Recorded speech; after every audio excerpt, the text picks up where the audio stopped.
ಗುಡಿಗೆ ಹೋಗಿರ್ತಾರ, ಕೈ ಹಿಂಗಿರ್ತದ, ಮಾರಿತ್ಲಾಗಿರ್ತದ. ಹಂಗಾರ ನಮಸ್ಕಾರ ಅಂದ್ರೆ ಏನು? ಈಗ ಒಂದು 20-25 ವರ್ಷದಿಂದ ಬೇಂದ್ರೆ ಮಾಡ್ತಾ ಇದ್ದೇನೆ. ಇದರ ಮೇಲೆ ಜೀವನ ನಡೆದದ, ಎದಕ್ಕೂ ಕಡಿಮೆ ಮಾಡಿಲ್ಲ ದೇವರು. ಮತ್ತು ಒಳ್ಳೆ ಹೆಸರು ಅದ. ನನಗೆ ಖುಷಿ ಅಂದ್ರೆ ನಾ ಬೇಂದ್ರೆನ ಇರೋ ತನಕ ಬೇಂದ್ರೆ ನೋಡಿ ಜನ ಖುಷಿ ಪಡ್ಲಿಕ್ಕತ್ತಾರಲ್ಲ ಅನ್ನೋದೊಂದು ದೊಡ್ಡ ಖುಷಿ ನನಗೆ. ಗಮ್ಮ ಗಮ್ಮ ಗಮ್ಮಾಡಿಸ್ತಾವ ಮಲ್ಲಿಗೆ ಹೊರಟೈತಿ ಈಗ ಎಲ್ಲಿಗೆ.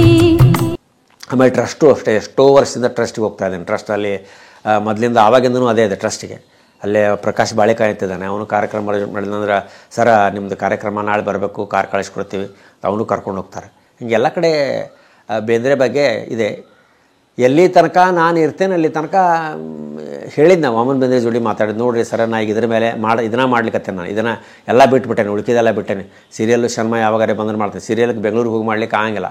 ಈಗ ಬೆಂಗಳೂರಿಗೆ ಹೋಗಿ ಕರೆದಾಗ ಹೋಗಿ ಮಾಡ್ಲಿಕ್ಕೆ ಆಗಂಗಿಲ್ಲ. ಈಗ ಕರೆದ್ರೆ ಅಂದರೆ ಬೆಂಗಳೂರಿಗೆ ಕರೀತಾರೆ, ಬೆಂಗಳೂರಿಗೆ ಹೋಗಿ ಅಲ್ಲಿ ಇರ್ಲಿಕ್ಕೆ ಜಾಗ ಇರಲಿಲ್ಲ ನಮಗೆ. ಆಮೇಲೆ 4 ದಿವಸ 3 ದಿವಸಕ್ಕೆ ಹೋಗ್ಬೇಕಾದ್ರೆ ಟ್ರೈನ್ ಸಿಗೋಂಗಿಲ್ಲ, ಬಸ್ಸಲ್ಲಿ ಹೋಗೋದು ಕಷ್ಟ. ಹೀಗಾಗಿ ನಾನು ಸೀರಿಯಲ್ಗೆ ಇರ್ಲಿಕ್ಕೆ ಹೋಗಂಗಿಲ್ಲ. ಯಾರೇ ಸಿನಿಮಾದವ್ರು ಕರೆದ್ರೆ 1-2 ದಿವಸ 3 ದಿವಸ ಇದ್ರೆ ಹೋಗಿ ಮಾಡಿ ಬರ್ತಾರೆ ಅಷ್ಟೇ. ಎಲ್ಲ ಅರೇಂಜ್ಮೆಂಟ್ ಮಾಡಿರ್ತಾರೆ ಅವರು. ಈಗ ಮೊನ್ನೆ ವೆಂಕಯ್ಯ ಇಲ್ಲಿ ಮಾಡಿದ. ಈಗ ಯಾರೋ ಒಬ್ಬರು ಒಬ್ಬ ಹುಡುಗ ಒಂದು ಶಾರ್ಟ್ ಫಿಲ್ಮ್ ಮಾಡೋಂಟಿ, ಸರ ಅದರ ನಿಮ್ಮ ತಂದೆ ರೋಲ್ ಮಾಡಬೇಕು ಅಂತ ಯಾರು 4-5 ದಿವಸ ಶೂಟಿಂಗ್ ಅವ್ರು ಮಾಡೋಣ ಅಂತೇಳಿ ಅಂಥವಿದ್ರೆ ಅಷ್ಟೇ ಹೋಗ್ತೀನಿ. ಜಾಸ್ತಿ ರಿಸ್ಕ್ ತೊಗೊಳಂಗಿಲ್ಲ ಈಗ, ಯಾಕಂದ್ರೆ ಏನಾರು ಯಾರು ನಮ್ಮನ್ನು ನೋಡೋರು ಯಾರಿಲ್ಲ. ಅದಕ್ಕೆ ನಾ ಏನು ಹೇಳಿದೆ ವಾಮನ್ ಬೇಂದ್ರೆಗೆ, ನಾ ಎಲ್ಲಿ ತನಕ ಇರ್ತೇನೆ ಅಲ್ಲಿ ತನಕ ಬೇಂದ್ರೆನ ತೋರಿಸ್ತೇನೆ ಜನರಿಗೆ. ಅಡ್ಡಿ ಇಲ್ಲ, ಭಾಳ ಒಳ್ಳೆ ಕೆಲಸ ಮಾಡ್ಲಿಕ್ಕತ್ತೀನಿ, ಬೇಂದ್ರೆಯವ್ರು ಪ್ರಚಾರ ಮಾಡ್ಲಿಕ್ಕತ್ತಿದ್ದಿ, ಮಾಡು, ನನ್ನ ಆಶೀರ್ವಾದದ ನನ್ನ ತಲೆ ಮೇಲೆ ಕೈ ಇಟ್ಟು ಆಶೀರ್ವಾದ ಮಾಡಿದರು. ಇವನ್ ಬೇಂದ್ರೆಯವರು ಸಹಿತ ನಾನು ಜಾತ್ರೆ ನಾಟಕ ಮಾಡಿದಾಗ ನನ್ನ ತಲೆ ಮೇಲೆ ಕೈ ಇಟ್ಟು ಆಶೀರ್ವಾದ ಮಾಡಿದ್ರು ಅವರು. ನನಗೇನು ಗೊತ್ತು ನಾ ಮುಂದೆ ಬೇಂದ್ರೆ ಮಾಡ್ತೇನೆ, ನನಗೆ ಅದು ಐಡಿಯಾನೇ ಇಲ್ಲಲ್ಲ. ಆಮೇಲೆ ಹಿಂದಾಡಿ ಎಷ್ಟೋ ವರ್ಷದ ಮೇಲೆ ತಿಳ್ಕೊಂಡು ಎಷ್ಟೋ ವರ್ಷದ ಮೇಲೆ ನನಗೀಗ ಅನ್ನಿಸ್ತದೆ, ನಾ ಅಲ್ಲೇ ಇದ್ದೆ, ಎಷ್ಟಿತ್ತು ಮಾತಾಡ್ತಿದ್ದೆ, ಅವ್ರ ಕಡೆ ಕೇಳ್ಕೋಬೇಕಾಗಿತ್ತು, ಇದನ್ನು ಮಾಡಬೇಕಾಗಿತ್ತು ಅಂತ. ಅದು ಆಗಲಿಲ್ಲ. ಆದರೂ ಇರೋ ಸಮಯದಲ್ಲಿ ಗ್ರಹಿಸಿದಿರಿ. ಹಾಂ, ಈ ಬೇಂದ್ರವ್ರನ್ನ ಯಾಕೆ ನಾವು ನೆನೆಸ್ಬೇಕು? ಇಷ್ಟು ವರ್ಷ ಆದರೂ ಅವ್ರು ತೀರ್ಕೊಂಡೇ ಒಂದು 40-45 ವರ್ಷ ಆಯಿತು. ಯಾಕೆ ನೆನೆಸ್ಬೇಕು? ಯಾಕೆ ಅವ್ರು ಸಕಾಲಿಕ? ಸರ್, ಅವರು ಒಲವೇ ನಮ್ಮ ಬದುಕು ಅಂತ ಹೇಳಿದ್ರು. ಎಲ್ಲರ ಜೋಡಿ ಮಾತಾಡ್ತಿದ್ರು, ಯಾರು ಇಂಥವ್ರ ಜೋಡಿ ಮಾತಾಡಂಗಲ್ಲ ಅಂತಿಲ್ಲ. ಎಲ್ಲರ ಜೋಡಿ ಅವ್ರ ಮನೆಗೆ ಇಷ್ಟು ಮಂದಿ ಬರ್ತಾಯಿದ್ರು, ಸ್ಟೂಡೆಂಟ್ಸು, ಪ್ರೊಫೆಸರ್ಸು, ಅವರು ದೊಡ್ಡ ಎಲ್ಲ ಮಂದಿ ಬರ್ತಾಯಿದ್ರು. ಎಲ್ಲರನ್ನೂ ಕರೆದು ಮಾತಾಡ್ತಾಯಿದ್ರು, ಯಾರಿಗೂ ಹಂಗೆ ಕಳಿಸ್ತಿದ್ದಿಲ್ಲ ಅವರು. ಎಲ್ಲ ಅವರು ಸುಮಾರು ಊರು ಅಡ್ಯಾಡ್ಯಾರ ಅವರು. ಈ ಕವನಗನ್ನು ಹೇಳ್ತಾ ಉಡುಪಿ, ಗಿಡುಪಿ, ಮಂಗಳೂರು, ಬೆಂಗಳೂರಾಗಂತೂ ನಮ್ಮ ಇವರು ಅಯ್ಯಂಗಾರ, ಮಾಸ್ತಿ ವೆಂಕಟೇಶ ಅಯ್ಯಂಗಾರ್ ಜೋಡಿ ಅದವ್ರು ನಮ್ಗೆ ಅಣ್ಣ ಅಂತಿದ್ರು ಅವ್ರಿಗೆ. ಜೀವನ ಕಾರ್ಯಾಲಯ ಟ್ರಸ್ಟ್, ಹಾಂ, ಅಲ್ಲಿ ಅವ್ರ ಜೊತೆ ಕೆಲಸ ಮಾಡಿದರು. ಅವರು ರಗಡ ಕಾರ್ಯಕ್ರಮಕ್ಕೆಲ್ಲ ಕರ್ಕೊಂಡು ಹೋಗ್ತಿದ್ರಂತ ಇವರಿಗೆ, ಬೇಂದ್ರೆ ಅವ್ರು ಕರ್ಕೊಂಡು ಹೋಗ್ತಿದ್ರಂತ. ಹಿಂಗಾಗಿ ಬೇಂದ್ರೆ ಎಲ್ಲ ಕಡೆ ಪ್ರಸಿದ್ಧ ಆಗಿಬಿಟ್ಟಾರ. ಅವರ ಕವನಗಳು ಸರ್, ಕವನಗಳು ಅವ್ರ ಹಾಡುಗನ್ನು ಎಲ್ಲ ಕಡೆ ಹಾಡ್ಲಿಕ್ಕೆ ಹತ್ಮೇಲೆ ಕವನಗಳಾದ್ಮೇಲೆ ಸಿನಿಮಾದಾಗ ಸುದ್ದಿ ಬಂದ ಅವರು ಹಾಡು. ನೀ ಹಿಂಗೆ ನೋಡಬೇಡ ನನ್ನ ಬಂತು, ಉತ್ತರ ದಕ್ಷಿಣ ಧ್ರುವಕ್ಕೆ ಅದು ಸಿನಿಮಾದಲ್ಲಿ ಬಂತು. ಹಿಂಗೆ ಅವ್ರು ಸುಮಾರು ಹಾಡುಗಳು ಬಂದಾವ. ಮೂಡಲಮನೆಯ ಮುತ್ತಿನ ತೋರಣ. ಹಿಂಗಾಗೋದ್ರಿಂದ ಬೇಂದ್ರೆ ಎಲ್ಲ ಕಡೆ, ಇಡೀ ಕರ್ನಾಟಕದಾಗ ಅಷ್ಟೇ ಅಲ್ಲಿ ಎಲ್ಲ ಕಡೆನೂ ಪ್ರಸಿದ್ಧಿದ್ರು ಅವರು. ಹಿಂಗಾಗಿ ಏನಾಗ್ಬಿಟ್ರೆ ಅಂದ್ರೆ ಎಲ್ಲ ಕಡೆ ಬೇಂದ್ರೆ ಅಂದರೆ ಈಗ ನೋಡಿಲ್ಲಲ್ಲ ಜನರ. ಈಗ ಎಲ್ಲರಿಗೂ ಈಗಿನ ಹುಡುಗರಿಗೆ ಏನು ಗೊತ್ತು ಬೇಂದ್ರೆ ಅಂದ್ರೆ ಏನು ಗೊತ್ತು. ಈಗ ನಾ ಹೊಂಟೆ ಹಾದಿಯೊಳಗೆ ಎಲ್ಲರೇ ಹೊಂಟೆ ಅಂದರೆ ಬೇಂದ್ರೆ ಅಜ್ಜ ಕಣ್ಣಂಗೆ ಕಾಣಿಸ್ತಾರೆ ನೋಡ್ರಿ. ಕರೆದು ಮಾತಾಡಿಸ್ತಾರೆ, ನೀವು ಬೇಂದ್ರೆಯವ್ರ ಕಣ್ಣಂಗೆ ಕಾಣಿಸ್ತೀರಿ ಸರ್, ಹಂಗೆ ಅನ್ನಿಸ್ತೀರಿ ಸೇಮ್ ಅಂತ. ನಾನು ದೇವರ ಆಶೀರ್ವಾದಪ್ಪ, ಅದೇನೋ ಹೋದ ಜನ್ಮದ ಋಣಾನು ಬಂದದ ಯಾವುದೋ, ಅದನ್ನು ಮಾಡ್ಲಿಕ್ಕತ್ತೀನಿ. ಅದಕ್ಕೆ ಕಡಿತನಕ ಮಾಡು, ಹಂಗೆ ಮಾಡಬೇಡ, ನಿನ್ನ ಜೀವನ ನಡಿಬೇಕಲ್ಲ, ಉಪಜೀವನ ದುಡ್ಡು ತೊಗೊಂಡು ಮಾಡೋದು ವಾಮನ್ ಬೇಂದ್ರೆ ಹೇಳಿದ್ದೀನಿ ನಾನು. ಲಾಸ್ಟಕ್ಕೆ ಇದ್ದೀವಿ ನಾವು ಅವ್ರದ್ದು ಹೋದಾಗ ಇರ್ಕೊಂಡಾಗ ಅಲ್ಲೇ ಇದ್ದೀವಿ. ಬೇಂದ್ರೆಯವರ ಜೈಲಿನ ದಿನಗಳ ಬಗ್ಗೆ ಒಂದು ಪರ್ಫಾರ್ಮ್ ಮಾಡ್ತೀರಿ ನೀವು, ಭಾಳ ಚೆನ್ನಾಗಿರುತ್ತೆ. ಹೌದು. ಬೇಂದ್ರೆ ಅವ್ರಿಗೆ ಅವರು ನರಬಲಿ ಕವನ ಬರೆದಿದ್ದಕ್ಕೆ ಅವ್ರಿಗೆ ಜೈಲಿಗೆ ಹಾಕಿದರು.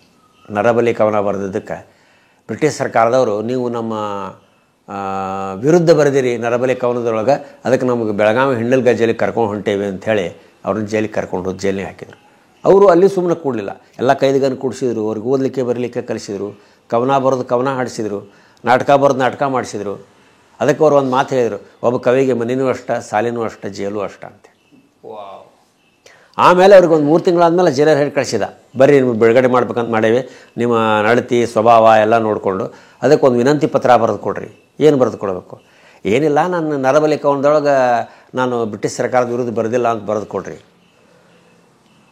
ಅವ್ರದ್ರು ನನ್ನ ಜೈಲು ಹಿಡ್ಕೊಂಡು ಹೋಗೋ ಮುಂದೆ ನಾನು ಒಂದು ಮಾತು ಹೇಳಿದ್ದೆ, ಒಂದು ಕವನಾನ ತಪ್ಪು ಅರ್ಥ ಮಾಡಿಕೊಂಡು ಒಬ್ಬ ಬಡ ಮಾಸ್ತರನ ಜೈಲಿಗೆ ಹಾಕೋದು ಅನ್ಯಾಯ ಅಂತ ಹೇಳಿದ್ರು ಅವ್ರು ಕರ್ಕೊಂಡು ಹೋಗೋ ಮುಂದೆ. ಅವ್ರು ಅದೆಲ್ಲ ನಮ್ಗೆ ಗೊತ್ತಿಲ್ಲ ರೀ, ಮೇಲಿಂದ ಆದೇಶ ಬಂದಿತ್ತು ನಡ್ರಿ ಅಂತ ಕರ್ಕೊಂಡು ಹೋಗಿದ್ರು ಬೆಳಗಾವಿ ಹಿಂಡಲ್ಗ ಜೈಲಿಗೆ. ಮತ್ತು ನೀವು ಕರ್ಕೊಂಡೋಗಿ ಹಾಕಿರಿ, ನೀವೇ ಬಿಡ್ರಿ ಅಂತಾರೆ ಅವರು. ಅದಕ್ಕೆ ಒಂದು ಹಂಗಲ್ರಿ, ಒಬ್ಬ ಕೈದಿನ ನಾವು ಜೈಲಿಂದ ಹೊರಗೆ ಬಿಡಬೇಕಂದ್ರೆ ಬರೆಸ್ಕೊಂಡು ಬರೋ ಪದ್ಧತಿ ಇರ್ತದೆ, ಅದಕ್ಕೆ ಬರೆದು ಕೊಡ್ರಿ. ಅದಕ್ಕೆ ಬೇಂದ್ರೆಯವ್ರು ಅಂತಾರೆ ನೀವು ಇನ್ನೂ ಒಂದು ತಪ್ಪು ಮಾಡಿರಿ ಹಂಗಾರ ಅಂತ. ಏನು ಈ ಕವನ ಬರ್ದಾವ ಯಾರು? ಕವಿ ಅಂಬಿಕಾತನ ದತ್ತ.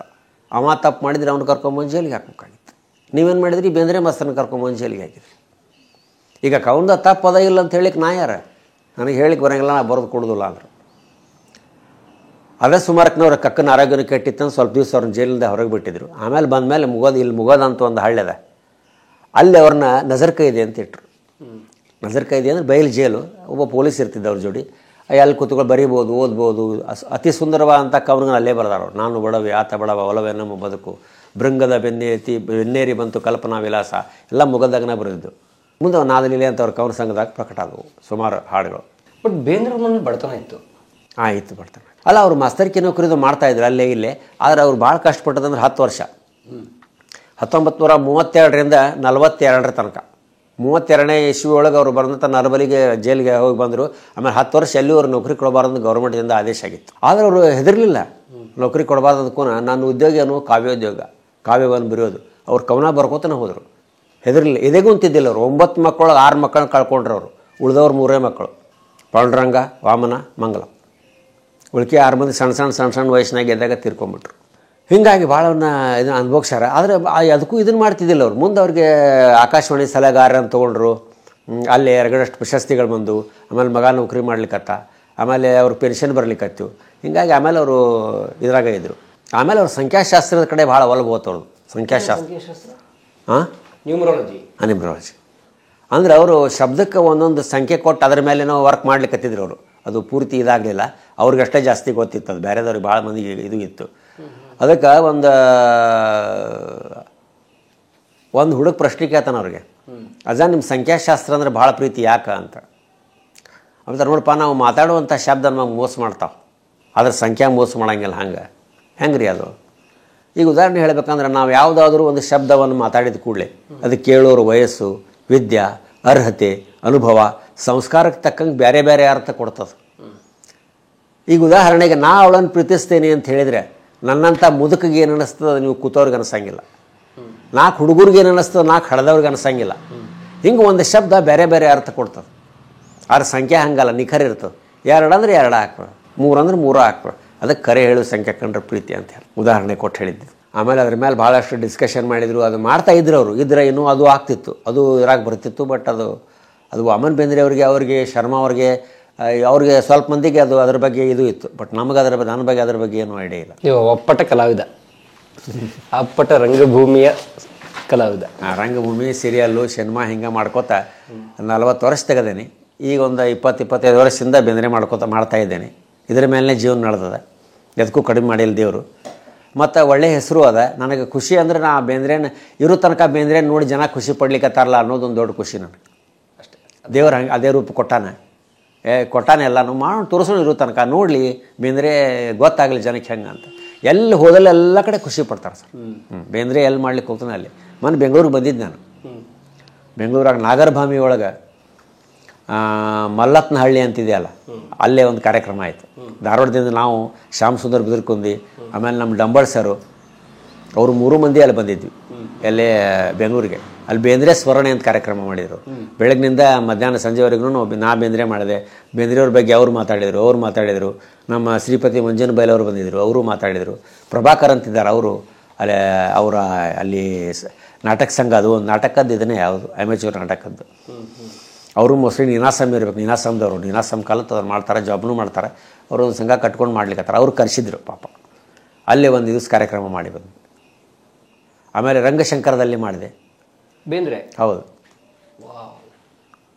ರಂಗಶಂಕರದಲ್ಲಿ ನಮ್ಮ ಇವ್ರ ಹೆಸರು ನೆನಪಾಗವಲ್ತು ನನಗೆ. ಅವ್ರದ್ದು ETV ಒಳಗಿದ್ರು ಅವರು. ಸುರೇಂದ್ರನಾಥ್ ಅವರು, ಎಕ್ಸಾಕ್ಟ್ಲಿ ಕರೆಕ್ಟ್. ಸುರೇಂದ್ರನಾಥ ಕರೆಸಿದ್ರು ನನಗೆ, ಫೋನ್ ಮಾಡಿದ್ರು ಒಂದು ಸರ್ತೆ. ಇಲ್ಲಿ ನಾವು ಬೇಂದ್ರೆ ಯುಗಾದಿ ದಿವಸ ಬೇಂದ್ರೆಯವರ ಕಾರ್ಯಕ್ರಮ ಮಾಡ್ಲಿಕ್ಕತ್ತೀವಿ ನಾವು ಫುಲ್, ಅದಕ್ಕೆ ನೀವು ಬೇಂದ್ರೆ ಮಾಡಬೇಕು ಅಂತ ಆಯಿತು ಅಂತೇಳಿ ನಾನು ಹೋದೆ. ಭಾಳ ಒಳ್ಳೆ ಅರೇಂಜ್ಮೆಂಟ್ ಮಾಡಿದರು. ಸ್ಟಾರ್ಟಿಂಗ್ ಹಿಂಗೆ ಕಟ್ಟಿ ಮೇಲಿಂದ ಹೇಳೋದು, ಬೇಂದ್ರೆ ಬರೋದು.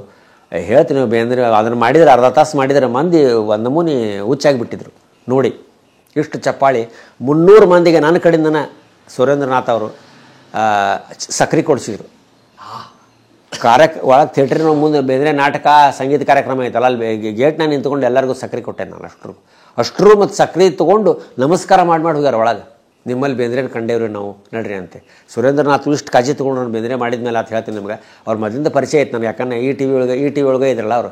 ಹಿಂಗಾಗಿ ಈ ಟಿ ವಿ ಸುಮಾರು 2-3 ಸೀರಿಯಲ್ ಮಾಡಿದ್ದೆನಲ್ಲ ನಾನು. ಹಿಂಗಾಗಿ ಅವರಾತು ಆ ಕಾರ್ಯಕ್ರಮ ನೋಡಲಿಕ್ಕೆ ಬೆಂಗಳೂರಿಂದ ಹೈದರಾಬಾದ್ ಹೆಡ್ ಇದ್ದಾರೆ, 14 ಸ್ಟೇಷನ್ದ ಹೆಡ್ ಮಾನ್ವಿ ಅಂಥೇಳಿ, ಮಾನ್ವಿ ಸರ್ ಅಂಥೇಳಿ ಅವರು ಅದರದ್ದು ಚಾನಲ್ದ ಹೆಡ್ ಅವರು ಬಂದಿದ್ದರು.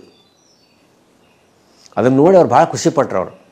ಇಲ್ಲ ನಿಮ್ಮ ಮೂಡಲ್ಮೇಲೆ ನಿಮ್ಮ ಆ್ಯಕ್ಟಿಂಗು ನೋಡಿದ್ದೆ, ಮಾಯನೊಳಗೂ ನೋಡಿದ್ದೆ, ಭಾಳ ಚಲೋ ಮಾಡ್ತೀರಿ, ಬೇಂದ್ರೆ ಅಂತೂ ಅದ್ಭುತ ಮಾಡ್ತೀನಿ ಅಂತ ಡುಬ್ಬ ಚಪ್ಪರಿಸೋದ್ರು ಅವರು. ಆವಾಗ ಆ್ಯಕ್ಚುಲಿ ಈ ಟಿ ವಿ ಬಂದ ಇದಾಗಿತ್ತು. ಈಗ ಇದಷ್ಟೇ ಇದೆ, ಅದು ಏನಂತಾರೆ ಅದು ಹೈದರಾಬಾದ್ನಲ್ಲಿ ಅವ್ರದ್ದೇನು ದೊಡ್ಡದು ಸ್ಟುಡಿಯೋ ಇದೆ. ಹಾಂ, ರಾಮೋಜಿರಾವ್ ಸ್ಟುಡಿಯೋ ಅಲ್ಲಿರ್ತಾರೆ ಅವರು. ನಾನು ಹೈದರಾಬಾದಕ್ಕೂ ಹೋಗಿದ್ದೆ, ಅಲ್ಲಿ ಒಮ್ಮೆ ಮಾಡೇನಿ ಈ ಬೇಂದ್ರೆ. ಅಲ್ಲಿ ಮಾಡಿದಾಗೂ ಅವ್ರು ನಾನು ಭೇಟಿಯಾಗಿದೆ, ಅವ್ರ ತಮ್ಮ ಅವರೆಲ್ಲ ಭೇಟಿಯಾಗಿದ್ರು, ಅವ್ರು ಭೇಟಿಯಾಗಿದ್ದಿಲ್ಲ.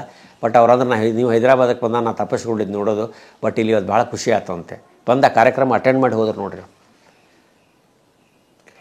ಸುರೇಂದ್ರನಾಥ್ ಅವ್ರು ಕರೆಸಿದ್ರು. ಆಮೇಲೆ ಮೇಡಮ್ ಶಂಕರ್ನವ್ರ ಮಿಸ್ಸಸ್ಸು ಭಾಳಷ್ಟು ಮಾತಾಡಿದ್ರು ನನ್ನ ಜೊತೆಗೆ. ಇಲ್ರಿ ನಾವು ಭಾಳ ಖುಷಿ ಆಯಿತು, ನೀವು ಬೇಂದ್ರೆ ಮಾಡಿದ್ದು ನೋಡಿ, ನಾವು ಬೇಂದ್ರೆ ನೋಡಿದಂಗೆ ಆಯಿತು. ಒಂದು ಸ್ವಲ್ಪ ಭಾಳ ತಪ್ಪು ಕುಡಿದ್ವಿ, ಭಾಳ ಕಾಳಜಿ ತೊಗೊಂಡ್ರು ನನಗೆ. ಎಲ್ಲಿ ನಾನು ಪಾಪ ಅಷ್ಟು ದೊಡ್ಡ ಇದನ್ನು ನಾವೆಲ್ಲರೂ ಎಲ್ಲಿ ಹೊಂಟ್ರಿ ದೇಶಪಾಂಡೆ ಅವ್ರು ಅಂತ ಚಾಕುಳಿ ತಡ್ರಿ ಅಂತ ಅವ್ರು ಚಾ ತಂದು ಕೊಡ್ತಿದ್ರು ಸರ್.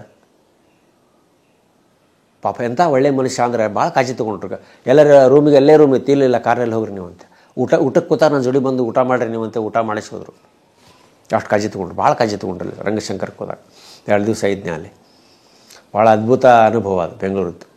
ಮತ್ತೊಂದು 2-3 ಕಡೆ ಮಾಡೇನೆ ಅಷ್ಟೇ. ಬೆಂಗಳೂರು ಸ್ವಲ್ಪ ಕಡಿಮೆ, ಬಟ್ ಈ ಕಡೆ ಎಲ್ಲ ನಮ್ಮ ಕಡೆ ಜಾಸ್ತಿ ಇರ್ತಾವೆ ಕಾರಣ. ಸೊ ಬೇಂದ್ರೆ ಅವರು ಯಾವತ್ತು ರೆಲೆವೆಂಟ್, ಯಾವತ್ತು ಸಕಾಲಿಕ ಬೇಂದ್ರೆ ಅವರು. ಹೌದು, ಅವ್ರ ಆಸಕ್ತರಿದ್ದೇ ಇದ್ದಾರೆ. ಭಾಳ ಇದ್ದಾರೆ ಸರ್, ಭಾಳ ಅಂದ್ರೆ ಭಾಳ ಇದ್ದಾರೆ. ಬೇಂದ್ರೆ ಅವ್ರದ್ದು ಎಲ್ಲಿದೆ, ಬೇಂದ್ರೆ ಮಾತು ತೆಗೆದ್ರೆ ಸಾಕು ಎಲ್ಲರೂ ಮಾತಾಡ್ತಾರೆ. ಹಳೆ ಮಂದಿ ಎಲ್ಲ ಕಡೆ, ಇವನ್ ಬೆಂಗಳೂರಾಗೂ ಸಿಕ್ಕಾಪಟ್ಟಿ ಮಂದಿ ಇದೆ ಬೇಂದ್ರೆ ಅಭಿಮಾನಿಗಳು. ಎಲ್ಲ ಊರಲ್ಲೂ ಇದೆ ಸರ್. ನಾನು ಎಲ್ಲೆಲ್ಲಿ ಹೋಗೋಣ ಎಲ್ಲ ಕಡೆ ಅನುಭವ ಆಗಿದೆ. ಹಳ್ಳಿಗೆ ಹೋದ್ರೆ ಹಳ್ಳಿಯಲ್ಲಿ ಸಹಿತ ಒಂದು ಕಡೆ ನಾನು ಹಳ್ಳಿಗೆ ಸಂಕೇಶ್ವರನ ಎಲ್ಲ ಒಂದು ಕಡೆ ಹೋಗಿದ್ದೆ. ಅಲ್ಲೇ ಅವರು ಸ್ವಾಮಿಗಳು ಕೂತಿದ್ರು, ಅಲ್ಲೆಲ್ಲ ಮಠ, ಅದು ದೊಡ್ಡ ಮಠ. ಅಲ್ಲಿ ಸಾಧಾರಣ ಒಂದು 2,000-3,000 ಜನ ಕೂಡಿಸ್ತಾರೆ. ನಾನು ಅಲ್ಲೊಂದು 35-40 ನಿಮಿಷ ಮಾತಾಡಿದೆ ಬೇಂದ್ರೆ ಬಗ್ಗೆ. ಹಳ್ಳಿ ಜನ ನನ್ನ ಡೈಲಾಗಿಗೆ, ನನ್ನ ಹಾಡಿಗೆ ಚಪ್ಪಾಳಿ ಹೊಡೆದ್ರು. Pin drop silence. ಆಮೇಲೆ ನನ್ನ ಭಾಷಣ ಮುಗಿದ್ಮೇಲೆ ಸ್ವಾಮಿಗಳು ಬಂದು ಹೇಳಿದರು, ನಿಜವಾದ ಕಲೆ ಅಂದ್ರೆ ಇದು ಅಂತ ಹೇಳಿದರು. ಬೇಂದ್ರೆ ಅವರ ಬಂದು ನಿಂತ್ಕೊಂಡು ಮಾತಾಡ್ದಂಗಾಗಿತ್ತು. ಇಷ್ಟು ಕಾರ್ಯಕ್ರಮ ಮಾಡಿದ್ರು ಸುಮ್ಮನೆ ಕೊಡೋಂಗಿಲ್ಲ. ಇವ್ರಿಗೆ ಕಾರ್ಯಕ್ರಮ ಮಾಡ್ಬೇಕಾದ್ರೆ 40 ನಿಮಿಷ ಅವನು ಪಿನ್ ಡ್ರಾಪ್ ಸೈಲೆನ್ಸ್ ಕೊಯ್ಕಂದಲ್ಲಿ ಕೇಳ್ಕೊತ ಚಪ್ಪಾಳಿ ಹೊಡೆದ್ರು. ನಿಜವಾಗ್ಲೂ ಬೇಂದ್ರೆನ ತೋರಿಸಿದ್ರು ಇವರು ಅಂತ. ನಾನು ಡುಬ್ಬ ಚಪ್ಪರಿಸಿ ಸನ್ಮಾನ ಮಾಡಿದರು. ಸನ್ಮಾನ ಮಾಡಿ 5,000 ರೂಪಾಯಿ ಕೊಟ್ಟು ಮತ್ತು ಗಾಡಿ ಕೊಟ್ಟು ಕಳಿಸಿದ್ರು ನನಗೆ, ಹೋಗ್ರಿ ಅಂತ. ಈಗ ನೀವು ಬೇಂದ್ರೆ ಪ್ರಯೋಗ ಶೋಗಳಿಗೆ ಎಲ್ಲಿ ಕರೆದ್ರು ಬರ್ತೀರಾ? ಹೌದು, ಮೊದಲೇ ಹೇಳ್ಬೇಕು ಸ್ವಲ್ಪ, ಯಾಕಂದ್ರೆ ಬೇರೆ ಕಡೆ ಎಲ್ಲರಿ ಕಾರ್ಯಕ್ರಮ ಇದ್ದು ಅಂದರೆ ಆಮೇಲೆ ಟ್ರೈನ್ ಟಿಕೆಟ್ ಮೊದಲೇ ರಿಸರ್ವೇಷನ್ ಮಾಡಿಸಿ ಕಳಿಸ್ಬೇಕು. ಅಲ್ಲಿ ಬಂದ ಮೇಲೆ ನಾನು ಕರ್ಕೊಂಡು ಹೋಗ್ಬೇಕು, ವಾಪಸ್ ಬಂದು ಟ್ರೈನಿಗೆ ಕೂಡಿಸ್ಬೇಕು. ಓಕೆ, ಆಗ್ಬೋದು. ಆಮೇಲೆ ಮೇಲೆ ಏನು ಕೊಡೋದು ಅದು ಕೊಡಬೇಕು. ಅಲ್ಲ, ಮೊನ್ನೆ ತರಳಿದಕ್ಕೆ ಹೋಗಿದ್ದೆ, ತರಳಬಾಳು ಉಣ್ಮೆ ಅವರು ಕರೆಸಿದ್ರು. ಅವರು ಭಾಳ ಖುಷಿಪಟ್ಟರು ಸ್ವಾಮಿಗಳು. ಏನು ರೀ ನಾವು ಬೇಂದ್ರೆ ನೋಡಿದಂಗೆ ಆಗಿಬಿಡ್ತು. ಅರ್ಧ ತಾಸು ಮಾತಾಡಿದ್ರೆ ಅಲ್ಲಿ ಸಾಹಿತ್ಯದ ಕಾರ್ಯಕ್ರಮ ಇಟ್ಕೊಂಡಿದ್ರು ಅವರು, ಅದರ ಒಂದು ಕಾರ್ಯಕ್ರಮ ಇಟ್ಕೊಂಡಿದ್ರು. ಅವರು ಭಾಳ ಕಾಳಜಿ ತೊಗೊಂಡ್ರು. ಅಲ್ಲಿದೆ ಹೋಗೋದು ಬರೋದು, ಗಾಡಿ ಕೊಟ್ಟು ಕಳಿಸಿದ್ರು. ಆಮೇಲೆ 10,000 ರೂಪಾಯಿ ಕೊಟ್ಟರು ನನಗೆ. ನಿಮಗೆಲ್ಲ ಗೊತ್ತಿದ್ದಂಗೆ ಇವತ್ತು ನಮ್ಮ ಧಾರವಾಡ ಭಾಳ ಪ್ರಸಿದ್ಧ ಅದ. ಎದಕ್ಕದ? ಧಾರವಾಡ ಫೇಡೆಕ್.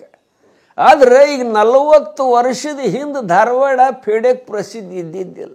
ಧಾರವಾಡದೊಳಗೆ ಹುಚ್ಚ ಆಸ್ಪತ್ರೆ ಅದ ಅಂತ ತಿಳ್ಕೊಂಡು ಪ್ರಸಿದ್ಧಿ ಇತ್ತು. ಅವಾಗ ಏನಾಗಿತ್ತಂದ್ರೆ ಧಾರವಾಡದೊಳಗೆ ಹುಚ್ಚ ಆಸ್ಪತ್ರೆ ಏನೋ ಕಟ್ಟಿದ್ರು, ಆದರೆ ಅದು ಕಂಪೌಂಡ್ ಗೋಡಿ ಕಟ್ಟಿದ್ದಿಲ್ಲ. ಈ ಬೇರೆ ಬೇರೆ ಊರಿನವರು ಹುಚ್ಚರನ್ನ ತಂದು ಅಲ್ಲಿ ಹಾಕ್ತಿದ್ರು. ಹುಚ್ಚರಲ್ಲಿ ಬೇಕಲ್ಲ ಅಡ್ಡಾಡ್ಲಿಕ್ಕೆ ಹತ್ಬಿಟ್ರು, ಜನ ಹೆದರ್ಲಿಕ್ಕತ್ರು. ಆವಾಗ ಒಂದು ಯುವಕ ಸಂಘದವ್ರು ನನ್ನ ಹತ್ರ ಬಂದರು. ನೋಡ್ರಿ ಬೇಂದ್ರೆ ಮಾಸ್ತರ, ಧಾರವಾಡದೊಳಗೆ ಹುಚ್ಚ ಆಸ್ಪತ್ರೆ ಕಟ್ಟ್ಯಾರ, ಕಂಪೌಂಡ್ ಗೋಡಿ ಕಟ್ಟಿಲ್ಲ. ನಿಮಗೆ ಗೊತ್ತದ, ಹುಚ್ಚ ಎಲ್ಲಿ ಬೇಕಲ್ಲ ಅಡ್ಡಾಡ್ಲಿಕ್ಕತ್ತಾರ, ಜನ ಹೆದರ್ಲಿಕ್ಕತ್ತಾರೆ. ಅದಕ್ಕೆ ನಾವು ಈ ಕಂಪೌಂಡ್ ಗೋಡಿ ಕಟ್ಟಿಸ್ಬೇಕಂತ ತಿಳ್ಕೊಂಡು ಎಲ್ಲರ ಕಡೆ ಹೋಗಿ 10 ರೂಪಾಯಿ ದೇಣಿಗೆ ಇಸ್ಕೊಂಬಂದೇವಿ, ನೀವು ಕೊಡ್ರಿ ಅಂತ. ನಾವು ಒಳಗೆ ಹೋಗಿ 20 ರೂಪಾಯಿ ತಂದು ಕೊಟ್ಟೆ, ತಗೋತಮ್ಮ ಅಂತ. ಅವ ನನಗೆ 10 ರೂಪಾಯಿ ತಿರುಗಿ ಕೊಡ್ಲಿಕ್ಕೆ ಬಂದ. ನಾ ಹೇಳಿದೆ, ನೀ ಇನ್ನೊಂದು ಕೆಲಸ ಮಾಡ್ತಮ್ಮ ಅಂದೆ. ಏನ್ರಿ ಅಂದ. ಈಗೇನು 10 ರೂಪಾಯಿ ಇಸ್ಕೊಂಬಂದಿಯಲ್ಲ, ಅವ್ರ ಕಡೆ ಇನ್ನು 10 ರೂಪಾಯಿ ಇಸ್ಕೊಂಡು ಧಾರವಾಡಕ್ಕೆ ಒಂದು ಕಾಂಪೌಂಡ್ ಗೋಡಿ ಕಟ್ಟಿಸ್ಬಿಡು ಅಂದೆ. ಅಂದ್ರೆ ಹುಚ್ಚರು ಪ್ರಶ್ನೆನ ಬರೋಂಗಿಲ್ಲ. ಒಳಗಿನ ಹುಚ್ಚರು ಹೊರಗೆ ಹೋಗಂಗಿಲ್ಲ, ಹೊರಗಿನ ಹುಚ್ಚರು ಒಳಗೆ ಬರೋಂಗಿಲ್ಲ. ನಾನು ಅನ್ನುವಂಥ ಒಂದು ಕವಿತೆಯೊಳಗೆ ಬೇಂದ್ರೆ ಏನು ಅನ್ನೋದನ್ನು ಹೇಳಿದ್ದಾರೆ. ವಿಶ್ವ ಮಾತೆಯ ಗರ್ಭ ಕಮಲ ಜಾತ ಪರಾಗ ಪರಮಾಣು ಕೀರ್ತಿ ನಾನು. ವಿಶ್ವ ಮಾತೆಯ ಗರ್ಭ ಕಮಲ ಜಾತ ಪರಾಗ ಪರಮಾಣು ಕೀರ್ತಿ ನಾನು. ಭೂಮಿ ತಾಯಿಯ ಮೈಯ ಹಿಡಿ ಮಣ್ಣ ಗುಡಿ ಕಟ್ಟಿ ನಿಂತಂಥ ಮೂರ್ತಿ ನಾನು. ಭರತ ಮಾತೆಯ ಕೋಟಿ ಕಾರ್ತಿಕೋತ್ಸವದಲ್ಲಿ ಮಿನುಗುತಿಹ ಜ್ಯೋತಿ ನಾನು. ಕನ್ನಡದ ತಾಯಿ ತಾವರೆಯ ಪರಿಮಳ ಉಂಡು ಬೀರುತಿಹ ಗಾಳಿ ನಾನು. ನನ್ನ ತಾಯಿಯ ಹಾಲು ನೆತ್ತರವ ಕುಡಿದಂಥ ಜೀವಂತ ಮಮತೆ ನಾನು.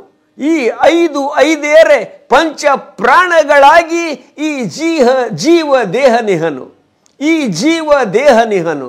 ಹೃದಯಾರವಿಂದದಲ್ಲಿರುವ ನಾರಾಯಣನೇ ತನಾಗಿ ದತ್ತನರನು ವಿಶ್ವದೊಳ ನುಡಿಯಾಗಿ ಕನ್ನಡಿಸುತಿಹನಿಲ್ಲಿ. ಅಂಬಿಕಾ ತನಯನಿವನು, ಅಂಬಿಕಾ ತನಯನಿವನು, ಅಂಬಿಕಾ ತನಯನಿವನು. ಕನ್ನಡದ ನನ್ನ ಸೋದರರೇ, ನನ್ನ ಕವನಗಳು ನನ್ನವಲ್ಲ, ಕನ್ನಡದ ಕವನಗಳು. ಕನ್ನಡದ ಅಶರೀರವಾಣಿ ತನ್ನ 1000 ಬಾಯಿಗಳಿಂದ ತನ್ನ ಕನಸನ್ನು ಕನ್ನಡಿಸ್ತದೆ. ಆ 1000 ಬಾಯಿಗಳಲ್ಲಿ ನನ್ನದೊಂದು.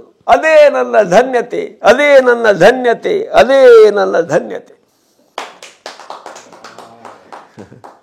ನಾವು ಬೇಂದ್ರೆಯವ್ರನ್ನಂತೂ ನೋಡೋಂಥ ಸೌಭಾಗ್ಯ ನಮಗೆ ಖಂಡಿತವಾಗಿಯೂ ಇರಲಿಲ್ಲ. ಆದರೆ ಬೇಂದ್ರೆಯವ್ರ ಕವನ, ಬೇಂದ್ರೆಯವ್ರ ಕಾವ್ಯ ಅನ್ನು ಓದ್ತಿದ್ವಿ, ಅವ್ರ ನಾಟಕಗಳನ್ನು ನೋಡ್ತಿದ್ವಿ. ಕೆಲವು ನಾಟಕಗಳನ್ನು ನಮ್ಮ ತಂಡದ ಮೂಲಕ ಸಣ್ಣ ಸಣ್ಣ ಪ್ರಯೋಗ ಕೂಡ ಮಾಡ್ತಿದ್ವಿ. ಆದರೆ ಬೇಂದ್ರೆ ಅಂತ ಮಹಾನ್ ವ್ಯಕ್ತಿತ್ವದ ಬಗ್ಗೆ ತುಂಬ ಕೇಳಿದ್ವಿ. ಆದರೆ ಅವ್ರನ್ನ ಇವತ್ತು ನೋಡುವಂಥ ಸೌಭಾಗ್ಯ ನಮಗೆ ಇಡೀ ಕನ್ನಡಿಗರಿಗೆ ಕೊಡ್ತಿರೋಂಥವ್ರು ನಮ್ಮ ಅನಂತ ದೇಶಪಾಂಡೆ ಅವರು. ಎಂಥ ಹಿರಿಯ ಕಲಾವಿದವರು.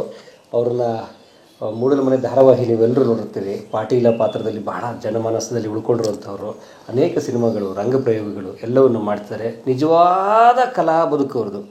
ಎಂಥ ಕಲಾ ಬದುಕು. ಅವರು ಬೇರೆ ಬೇರೆ ಟೂರ್ ಆ್ಯಂಡ್ ಡೈ ಮೇಕಿಂಗಲ್ಲಿದ್ದರೆ ಲಕ್ಷಗಟ್ಟಲೆ ಸಂಬಳ ತಗೊಂಡು ಅವರು ಎಲ್ಲರ ಕುಟುಂಬ ಕಟ್ಕೊಂಡಿರ್ಬೋದಿತ್ತು. ಆದರೆ ಕಲೆಗೋಸ್ಕರ ಅವ್ರು ಮಾಡಿರೋ ತ್ಯಾಗ, ಅವ್ರು ಮಾಡಿರುವಂತಹ ಏನಂತಾರೆ ಈ ಹೋರಾಟ ಇದೆಯಲ್ಲ ಭಾಳ ದೊಡ್ಡದು. ಹಾಗಾಗಿ ಅನಂತ ದೇಶಪಾಂಡೆ ಅವರ ಅಭಿಮಾನಿಗಳು ನಾವು. ಅವ್ರ ಮೂಲಕ ಬೇಂದ್ರೆ ನಾವು ಕಾಣ್ತಿದ್ದೀವಿ. ತುಂಬ ಒಳ್ಳೆಯ ಕಲಾವಿದರಿಗೆ ದೇವರು ಒಳ್ಳೇದು ಮಾಡಲಿ, ಅವ್ರಿಗಿನ್ನೂ ಆಯುಷ ಆರೋಗ್ಯ ಕೊಡಲಿ, ಕನ್ನಡಿಗರ ಆಶೀರ್ವಾದ ಅವ್ರ ಮೇಲೆ ಇರಲಿ ಅಂತ ಕೇಳಿಕೊಂಡು, ಇವತ್ತು ಹೋಳಿ ಹುಣ್ಣಿಮೆ, ಇವತ್ತು ನಾವು ಬರ್ತೀವಿ ಸರ್ ಅಂತ ಹೇಳಿದಾಗಲೂ ಅವರೆಲ್ಲ ಪೂಜೆ, ಅವ್ರದ್ದೆಲ್ಲ ಕಾರ್ಯಕ್ರಮಗಳಿತ್ತು, ಧಾರ್ಮಿಕ ಕಾರ್ಯಕ್ರಮಗಳು. ಆದರೂ ನಮ್ಗೆ ಸಮಯ ಕೊಟ್ಟಿದ್ದಾರೆ.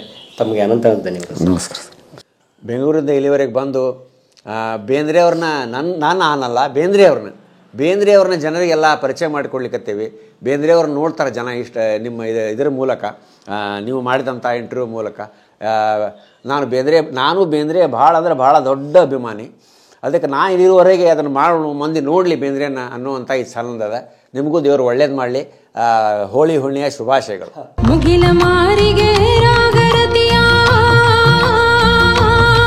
ಕಲಾ ಮಾಧ್ಯಮದ ಎಲ್ಲಾ ಎಪಿಸೋಡುಗಳು ನಿಮಗೆ ಸಿಗಬೇಕು ಅಂತಂದ್ರೆ ಕಲಾ ಮಾಧ್ಯಮ ಯೂಟ್ಯೂಬ್ ಚಾನೆಲ್ನ ಸಬ್ಸ್ಕ್ರೈಬ್ ಮಾಡಿ, ಬೆಲ್ ಐಕಾನ್ನ ಕ್ಲಿಕ್ ಮಾಡಿ, ತಪ್ಪದೇ ಮಾಡಿ. ಈ ವಿಡಿಯೋ ನೋಡಿದ್ದಕ್ಕೆ ನಿಮಗೆ ತುಂಬ ಧನ್ಯವಾದಗಳು.